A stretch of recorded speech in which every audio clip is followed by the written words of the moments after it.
তো গাইস আমরা চলে এসেছি ঠিকরা স্টেশনে। তো একবার হাই একবার করে দাও। কোথায় যাচ্ছি আমরা যাব ঝাড়খণ্ড। তো জ্বর হয়ে একটু শরীরের অবস্থা একটু ডাউন আছে, ভয়েসটা হয়তো ঠিকঠাক আসছে না। তো ট্রেন সম্ভবত দীঘা থেকে ছেড়ে দিয়েছে, লেট হয়ে যাবে, তাই আমরা চলে এসেছি ঠিকরা স্টেশনে। আর বলতে বলতে ট্রেনও চলে এসছে। ভাই আই তো আর আগে पीछे आ रहा है। आ रहा है, देख रहे हो आप। अभी এখন আমরা উঠবো। সরে যা ভাই। সব সময় নিরাপদ দূরত্ব, ট্রেন থেকে নিরাপদ দূরত্ব বজায় রাখবেন। উঠে পড়েছি ট্রেনে। আর এই হচ্ছে আমাদের পার্টির লোক, ব্যাগে রাখারাখির কাজ চলছে। তো দেখতে থাকো, ভিডিও কন্টিনিউ করতে থাকো। আগে টাটা।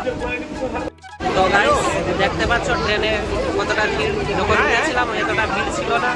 তো আস্তে আস্তে ভিড়টাও বেড়ে গেছে, যেহেতু শ্রাবণ মাসে ভিড়টা একটু বেশি, সবাই বাবার ভক্তরা সঙ্গে আছে। আর তোমরা যদি নর্মাল দিনে আসো তাহলে একটু ভিড় হয়তো কম হবে।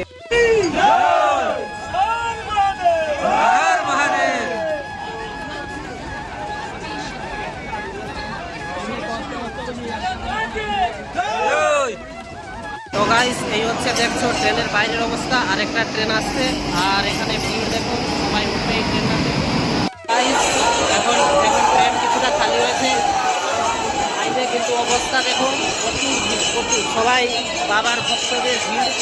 এই যে দেখতে পাচ্ছ বাইরের অবস্থা, এই হচ্ছে বাইরের অবস্থা দেখতে পাচ্ছ। আমরা হাওড়া স্টেশনে নেমে গেছি।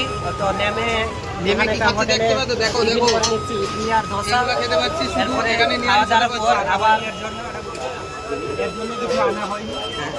এরপরে খাওয়া দাওয়ার পর আমরা যাবো ঝাড়খণ্ডের উদ্দেশ্যে। তো সঙ্গে থাকো সবাই, ওয়ে টাটা। খাবারটা শেষ।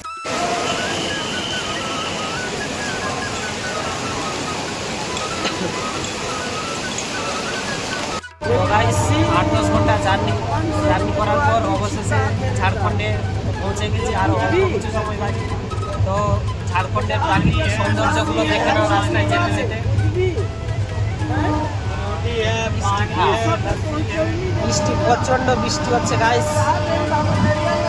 এই হচ্ছে মোবাইল বাইরের দিকে করা যাচ্ছে না, এত বৃষ্টি আর হাওয়া চলছে।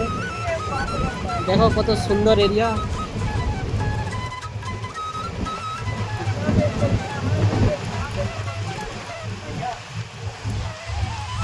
প্রচুর বৃষ্টি হচ্ছে, ঝাড়খণ্ড কত সুন্দর,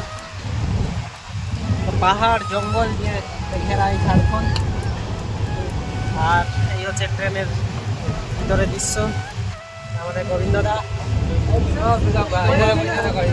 প্রীতম দা কোথায় একটা তাকাচ্ছে। প্রীতম দা গাইস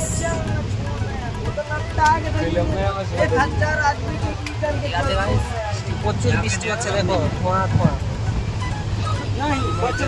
গাইস ট্রেন থেকে নামি, তারপরে বাকি দেখা হচ্ছে। টাটা।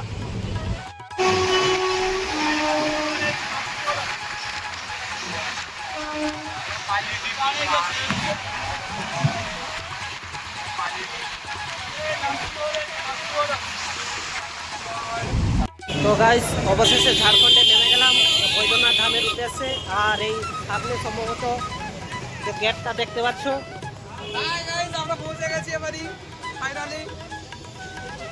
তো গাইস চলো সামনের দিকে দেখা যাক কত দূর রাস্তা এখান থেকে, আর সামনে কি মজা আমাদের মনে। আমরা ঠিক আমরা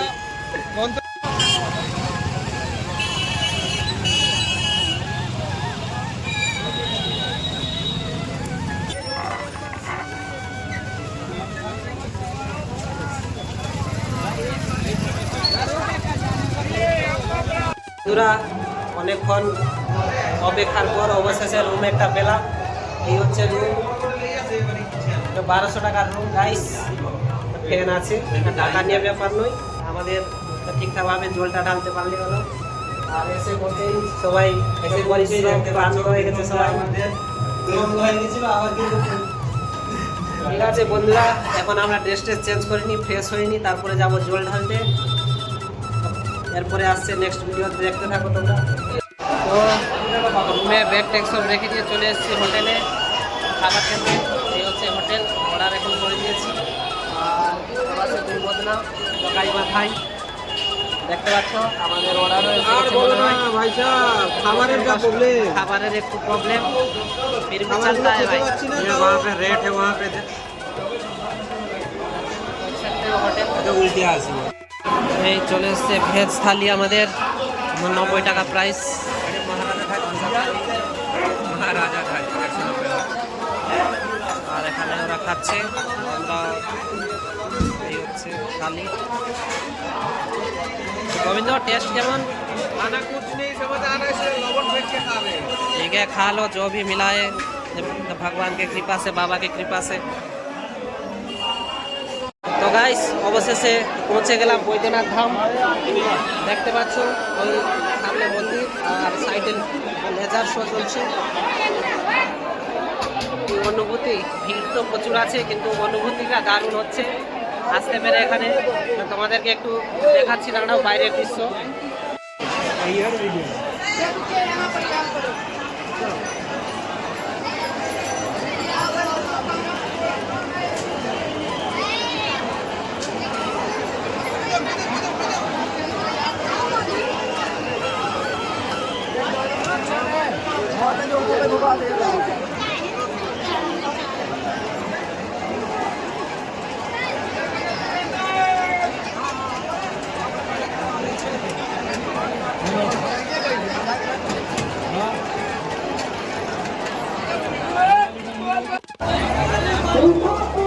আর এখানে চলে এসেছি, এখান থেকে দেখতে পাচ্ছি হাজার হাজার হাজার হাজার লাখো লাখো ভক্তরা জল কিনে নিয়ে যাচ্ছে বাবার কাছে জল ঢালতে।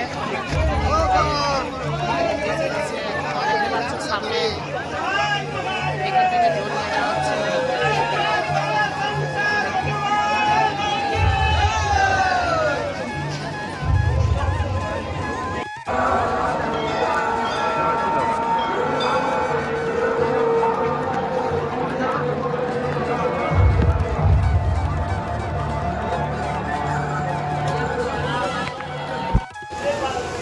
গাইস চলেছি আমরা জল ঢালতে। এখন বাজে রাত কটা হবে দেখতে পাচ্ছি না মোবাইলে, কটা বাজে 11টা 12টা হয়েছে। মানে আজ থেকে লাইন দিয়েছি, কালকে সোমবার, কালকে ঢালবো জল। ভয়েস ক্লিয়ার আসছে কিনা জানি না, দেখো।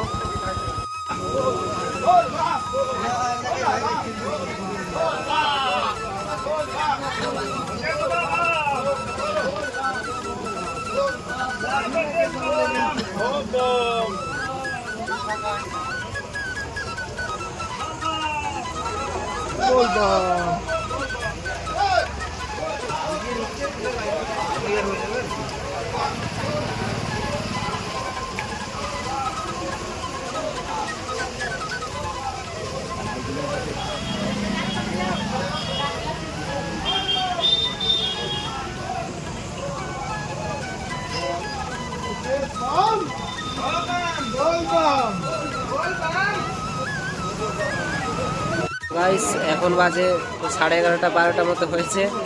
আর আমাদের লাইন দেখো, বাবা এখন ঘুমিয়ে আছে। সকালে 4টার সময় উঠবে, তারপরে জল ঢালা হবে। তো 12টা থেকে 4টা পর্যন্ত এইভাবে বসে থাকতে হবে। জামা কাপড় সব ভিজে আছে। এই হচ্ছে সামনের লাইন, আর আমাদের পিছনের দিকেও একই অবস্থা। তো সঙ্গে থাকো, দেখা যাক সকালে কখন জলটা ঢালতে পারি। ওকে, টাটার সঙ্গে থাকো সবাই।